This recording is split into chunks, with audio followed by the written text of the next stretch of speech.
자, 분위기를 바꿔보도록 하겠습니다. 다른 듯 닮은 사람이 주목받고 있다고 합니다. 김기혁 아나운서. 예, 트바로티 김호중 씨의 별명이 국민 4위입니다. 이 한 경연 프로그램에서 4위를 기록하기도 했고, 그리고 워낙 어머니들이 좋아하다 보니까 국민 4위로 불리기도 하는데 네. 최근에 이제 할문이라는 곡을 발표를 하면서 또 국민 손자로 떠올랐습니다. 그렇죠. 자, 그런데 이 국민 손자에 또 당당하게 출사표를 던진 한 명의 배우가 있습니다. 아마 그 순돌이라고 하면은 더 기억하기 쉬우실 텐데요. 한지붕 세 가족의 그 순돌인가요? 예, 맞습니다. 저 오른쪽 사진 보시면은 본명이 이건주 야, 씨입니다. 어릴 때 그 모습이 그대로 남아있네요. 예, 맞습니다. 저도 어렸을 때 그걸 봤던 기억이 있는데 그 얼굴이 그대로 있으시더라고요. 이건주 씨가 트로트 가수에 도전을 한다고 하는데요. 자, 알고 보면은 이건주 씨 국민 손자죠. 네. 자, 김호중 씨에게 출사표를 던졌다. 아하. 뭐 이렇게 볼 수도 있겠습니다.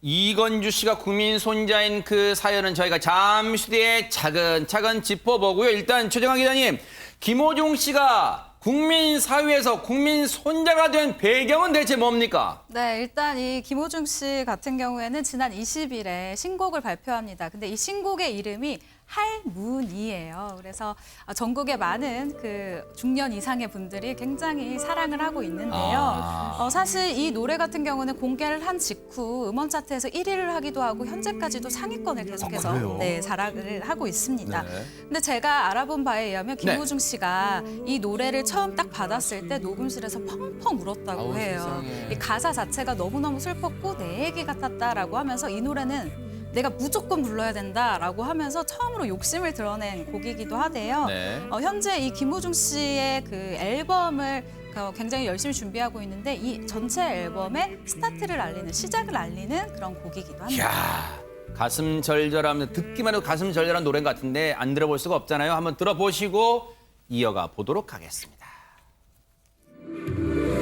중아, 아프지 말고 밥 잘 챙겨 먹고 어른들한테 늘 인사 잘해야 된다. 알겠지? 나도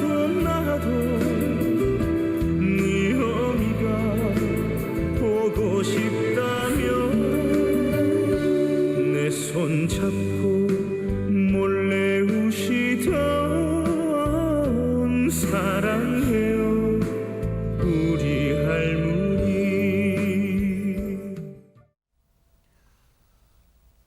가사가 전해준 느낌도 물론 곡 선율도 그렇습니다만 앞서 나레이션 있잖아요. 중아, 밥 잘 챙겨 먹고, 챙겨 먹고라는 표준어 말고 챙겨 먹고, 이 말에 그냥 눈물이 핑 돌 뻔했는데 김은배 팀장님, 참 김호중 씨의 인생사가 이 노래에 담겨 있다는 얘기가 있습니다. 그렇습니다. 김호중 매니저의 말에 의하면 김호중 씨가 직접 겪은 내용이라는 거예요. 할머니가 끼우치는 것 같아요. 지금 할머니가 아니고 할문이라고 하지 않습니까? 그러니까 정감 있잖아요. 근데 이제 손자들이 보면 어린애들은 할문이라고도 부르고 또 할미라고도 그렇죠. 부릅니다. 어쨌든 그러니까 자기가 겪은 거니까 아마 가사를 쓰면서 할머니 생각을 해서 눈물도 흘렸다는 거예요. 때문에 제가 보기엔 김호중 씨가 지금 성악을 했기 때문에 감정이 좀 부족하다고 느꼈는데 전을 들어보니까 감정이 많이 들어가 있네요. 그렇기 때문에 그 노래 취입할 당시에 한 번에 단 한 번에 오케이를 받았다는 거예요. 그러니까 저 노래 부를 때 아마 감정을 온통 이입해가지고 보는 사람들의 가슴을 절절히 애절하게 울리고 있습니다. 그래서 또 손숙 씨의 깊은 연기력까지 더해져서 그냥 보고 듣고만 있어도 눈물이 금세 주르륵 흐를 것 같은데요. 그런데 김호중 씨가 국민 손자가 되는 때 배경이 된 노래가 또 하나 있습니다. 안 들어볼 수가 없잖아요. 들어보시고 이어가 보도록 하겠습니다. 세월은 그렇게 흘러 여기까지 왔는데 인생은 그렇게 흘러 황홀해 키우는데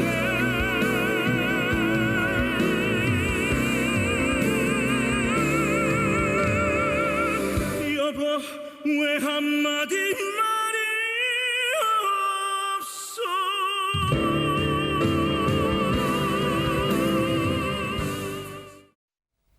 최진봉 교수님, 물론 예. 원곡도 좋습니다만 이 편곡해서 부르니까 느낌이 또 새롭게 또 절절하게 다가옵니다. 그렇습니다. 이제 60대 노부부 이야기인데 이 김광석 씨가 원래 불렀던 노래잖아요. 그 당시에는 60대 정도면 이제 할아버지 할머니라고 부르고 요즘은 60대는 그렇게 부르지 않습니다. 그렇죠. 그러니까 네. 아마 이제 이 가사의 내용을 보면 좀 슬픈 내용도 있어요. 저도 이 노래를 되게 좋아하는데 자주 부르고 그런데 부르면서 늘 그 지나온 세월이 쭉 그려져요. 예를 들면 넥타이를 메어주던 때, 그 다음에 작은 아이가 시집 가고 대학 들어갈 때 그 모습.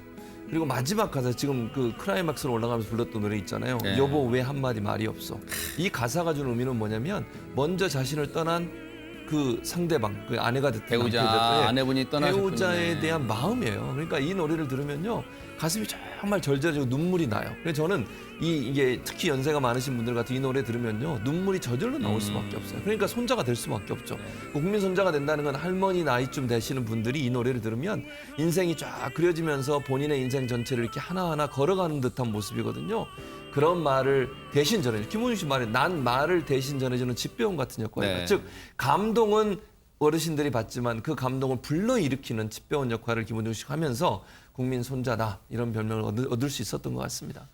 사실 김호중 씨가 저 노래가 지금 듣는 모든 분들의 마음을 후벼 파는 이유는 사실 박성배 변호사님 고생 많이 했잖아요. 인생 살면서. 이 독일 유학 때도 상당히 고생을 많이 했다고 하는데 이 당시에 생활비를 어떻게 충당했느냐, 각종 콩쿠르에서 받은 상금과 장학금으로 충당을 했다고 합니다. 선생님이 매번 이 돈을 모아놓으셔서 그 돈으로 충분히 이 생활비로 사용할 수 있었다고 하는데 유학 중에는 각국에서 온 많은 학생들이 있잖아요. 네. 그들 중에서 김호중 씨의 실력은 어느 정도였을까?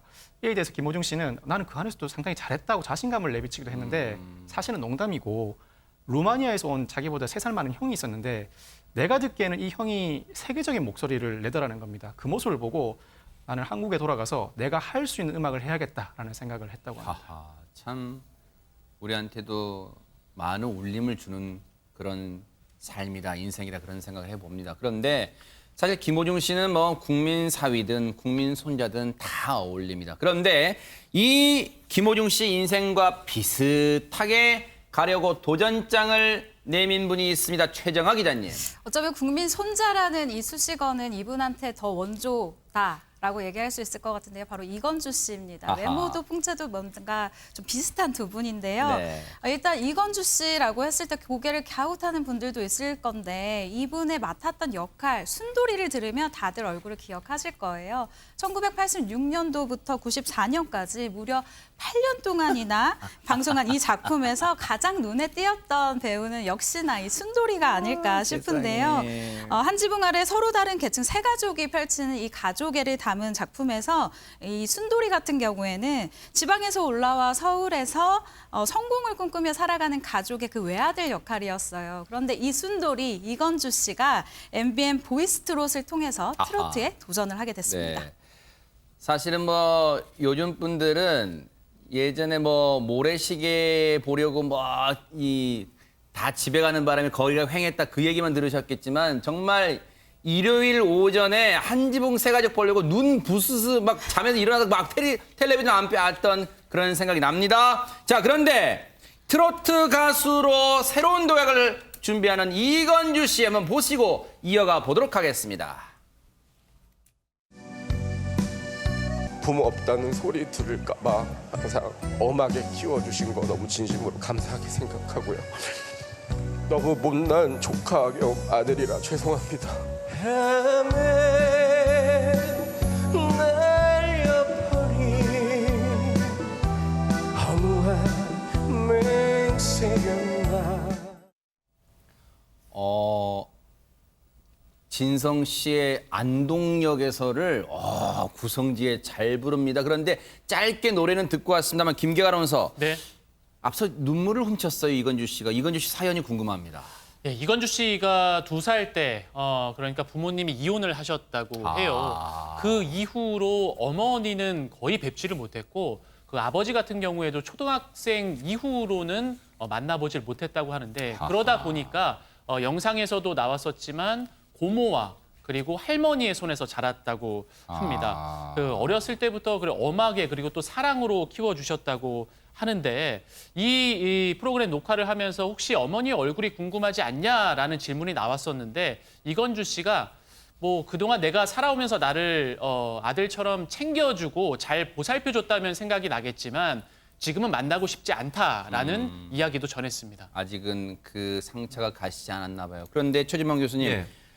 2살 때부터 이 품어주시고 길러줬던 그 고모님은 그러면 어머님 연세였던 분이셨던가요? 어떻습니까? 아니었어요. 이분도 19살밖에 안 됐어요. 그 고모가? 당시에. 네, 고모가. 어. 그러니까 본인도 사실은 이제 아직 어리잖아요. 19살이면. 청춘이잖아요, 청춘. 그 네. 나이에 아이를 기른다고 하는 게 얼마나 힘들겠습니까? 그런데 이제 고모 말을 따르면 오빠가 이제 이건주 씨 아버지 되죠. 사업 때문에 바쁘다 보니까 양육이 자기 몫이 됐다는 거예요. 그래서 아이를 데리고 계속 키웠는데 하루는 이 건주 씨가 물어보더라는 거예요. 엄마 이렇게 부르면서 고모한테 왜 나는 엄마를 고모라고 불러야 돼? 라고 물어봐. 그냥 몰랐던 거예요. 건주 씨는 그때만 해도 2살 때였으니까. 아유. 그래서 고모가 얘기를 해준 거예요. 나는 엄마가 아니라 고모란다라고 얘기를 해줬다고 하는데 그리고 눈시울이 붉어졌다 이런 얘기를 합니다. 네. 그리고 이제 이건주 씨가 아역 배우로 활동할 때도 계속 이 고모라는 분이 계속 옆에서 도와주고 매니저 역할까지 해서 지금까지 오게 된 거니까 아까 이건주 씨가 울면서 고모에 대해서 감사의 표현을 한 것은 정말 진심에서 우러난 마음이 아니겠나 이런 생각이 들어요. 네. 20년이 훌쩍 지나서요. 한지붕 세 가족 그 식구들이 한 자리에 모였답니다. 얼마나 눈물 났을까요? 그 영상 만나보시고 이어가 보도록 하겠습니다. 세상에 아이고 눈물 나네. 오, 이상해 선생님. 그래도 너 그때 옛날에 봤을 때가 내가 너무 충격적이었나 봐. 왜? 애기였다가 이래가지고서는 근데 귀엽다. 여기가 플라워 카페야? 네, 안녕하세요. 어서 오세요. 어휴, 순돌이가 웬일이야? 선생님 잘 지내? 나 순돌이가 부르면 싫어요. 아니요 선생님. 연주가. 정말 30년 가까이 세월이 흘러서 강산 3번 변한 그런 시간이에요. 그런데 지금 김은배 팀장님, 이면식 씨가 좀 전에 마지막에 보면 왜 순돌이라 하면 싫어하지라고 그랬을까요? 그렇지. 지금 제가 저하고 그최 교수님은 그 한지붕 세 가족이 그 당시 국민 드라마였거든요. 그렇죠, 네. 기억이 나겠지만 저 김 기자님이라든지 박 변호사님, 최정화 기자님 같은 경우에는 잘 기억을 못할 게 원칙입니다. 30년 지났으니까. 그런데 그 당시에 이면식 씨하고 박현석 씨가 나오는데 이면식 씨는 좀 어수룩했지만 박현석 씨는 깍쟁이로 나오고 깜짝같이 나왔고 그 이건주 순돌이 있지 않습니까? 좀 능청스럽게 나왔지만 그 당시에는 이게 우리 통통하고 통했어요. 지금 네. 아역 배우들은 깜찍하고 예쁘지 않습니까? 네. 근데 그 당시에 이건주 씨는 좀 퉁퉁하니 그냥 보통 아이처럼 보였단 말입니다. 네, 그렇기 때문에 네. 그렇게 연기가 잘했기 때문에 네. 인기가 좋았는데 네. 아마 이번에 같이 모인 뒤에는 또 아마 박원석 씨하고 이면식 씨가 이랬던 것 같아요. 네. 야, 이게 모였으니까 한번 가족으로 등장하는 네.